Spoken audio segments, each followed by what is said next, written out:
Assalamualaikum warahmatullahi wabarakatuh. Perkenalkan, nama saya Sofiana Salsabila Hadijah dari Teknologi Hasil Perairan dengan NIM C358. Di sini saya akan menjelaskan bagaimana cara mengolah data sekaligus menggunakan SPSS untuk melakukan uji Kruskal-Wallis dan juga uji lanjutannya yaitu uji DAN.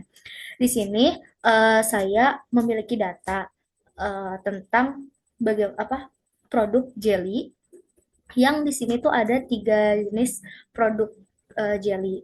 Kemudian untuk panelisnya atau pengujinya itu ada 30 orang.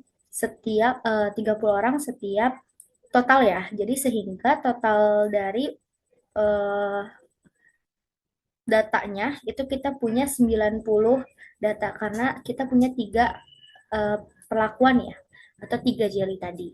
Nah, kemudian dari data ini, data mentah ini saya eh, supaya lebih mudah untuk menginputnya ke dalam SPSS, saya rapihkan menjadi seperti ini, di mana ada perlakuan satu, perlakuan 2 dan perlakuan 3.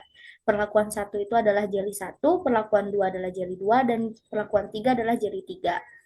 Kemudian di sini ada parameter yang dinilai atau parameter yang kita akan nanti cari apakah terdapat hubungan atau pengaruh dari setiap parameter tersebut dengan perlakuan jelinya.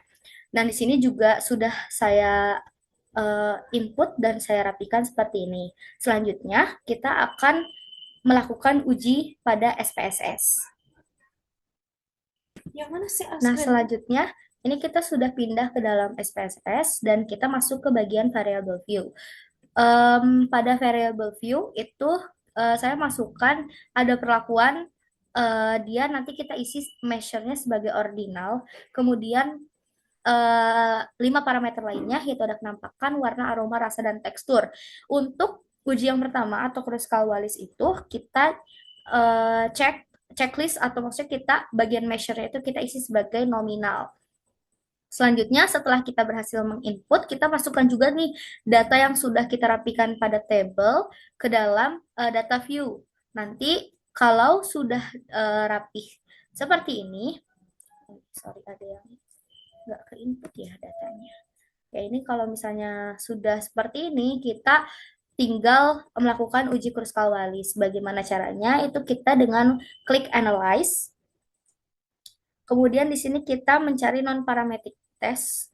Kemudian kita ke Legacy Dialogs, lalu ke Key Independent Sample. Setelah itu, ini kita ujinya satu-satu. Jadi kita tidak tidak langsung memasukkan kelima parameternya, tapi salah satu saja. Misalnya di sini saya mau masukkan kenampakan. Lalu harusnya nanti kalau kalian memang belum menginput, nanti ada perlakuan. Nah, ini nanti perlakuan kita masukin di grup variabel. Lalu untuk range-nya itu, karena saya memang nilai dari data sensorinya ini anggap saja data sensori, itu mulai dari nilai skor 1 sampai 9, maka dari itu saya isi di bagian minimumnya 1 dan maksimumnya 9. Lalu di bagian option kita checklist deskriptif dan setelah itu kita oke. Nanti akan muncul ya hasil seperti ini. Baik, nah setelah ini adalah hasil dari uji Kruskal-Wallis yang didapatkan. Di sini ada tes statistik. Nah, pada yang kita lihat itu adalah di bagian signifikannya. Jadi apabila nilai signifikan kita itu kurang dari 0,5, 0,05 maaf, maka data kita itu ada hubungan atau ada pengaruhnya. Oleh karena itu, kita itu dapat melakukan tes lanjutan yaitu tes DAN. Dan data yang saya miliki saat ini yang sudah saya masukkan tadi, itu ternyata signifikannya dia kurang dari 0,01. Maka dari itu saya sudah bisa melakukan uji lanjutan, uji DAN. Lalu bagaimana cara melakukan ujinya? Kita kembali lagi ke data awal. Oh ya, untuk ke semua data tadi bisa dilakukan uji semuanya, tapi di sini saya akan menampilkan salah satu saja. Kalau untuk melakukan uji dan kita kembali ke bagian variable view, untuk 5 parameternya kita ubah menjadi scale. Seperti ini. Selanjutnya, kita kembali ke data view dengan data yang sama ya. kita ke analyze, kemudian kita ke non-parametric test, lalu kita ke independent sample. Nah, pada bagian ini, kita di bagian objektif, kita isi custom analysis, lalu di bagian fields, kita masukkan.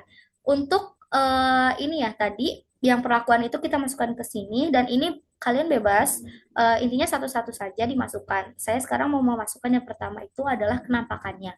Selanjutnya, di bagian setting, ini kita klik yang customize test, lalu kita checklist yang bagian Kruskal Wallis.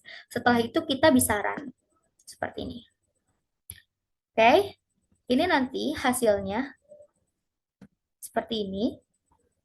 Di sini the significant level is 0,050, kemudian di bagian pairwise compression of dari perlakuan uh, jeli saya, yaitu perlakuan 321 itu di sini menunjukkan bahwa ketiga-tiganya itu memiliki signifikan di bawah 0,05 atau signifikan kurang dari 0,01. Maka dari itu semua perlakuan saya itu memiliki pengaruh. Lalu selanjutnya apa sih harus kita lakukan? Selanjutnya ini saya akan menunjukkan cara membuat spider web, atau ini nanti kita butuh tabel seperti ini. Tabel ini itu mencangkup ada perlakuan, kenampakan, warna, aroma, dan rasa tekstur. Ini kita cari dulu rata-ratanya. Rata-ratanya kalian cukup ketikan average, lalu kalian blok saja. Misalnya kenampakan, di sini saya bagian perlakuan satu saya blok semua sebanyak 30 ini ya, 30 angka atau 30 data. Nah, selanjutnya setelah semuanya kita cari average-nya, lalu kita blok saja. Kita ke bagian insert, lalu recommended chart. Di sini kita klik all chart dan kita klik di radar. Nah, ini nanti bentuk kita masukkan seperti ini, insert saja. Lalu kita tinggal atur aja menjadi apa ya, sesuai dengan PPKI. Biasanya kita atur dari fontnya, kemudian grid lainnya dihapus. Nanti untuk memudahkan, kalian bisa pindah saja ke Word untuk mengubah warna yang diinginkan mungkin, atau bentuk fontnya. Kemudian ini kan apa ya, huruf-hurufnya itu harus warna hitam, itu supaya lebih gampang kalian bisa pindah ke Word. Nah, nanti ini adalah grafik yang tadinya saya sudah buat sebelumnya. Chart yang spider web ini, saya screenshot ya dari Word, lalu terlihat di sini kalau dari ketiga perlakuan tersebut, dari perlakuan satu atau yang jeli satu ini, dia itu paling berpengaruh terhadap parameter kenampakan, rasa, dan aroma pada produk. Bisa dilihat mungkin di perlakuan 2 dia yang lebih menonjol di bagian sini ya, warna, walaupun memang tidak begitu tinggi jika dibandingkan perlakuan satu untuk nilainya. Dan perlakuan 3 ini dari segi kenampakan sangat tidak oke ya, tapi dia di warna itu dia tinggi sekali. Jadi begitu penjelasan singkat dari saya. Kurang lebihnya mohon maaf. Wassalamualaikum warahmatullahi wabarakatuh.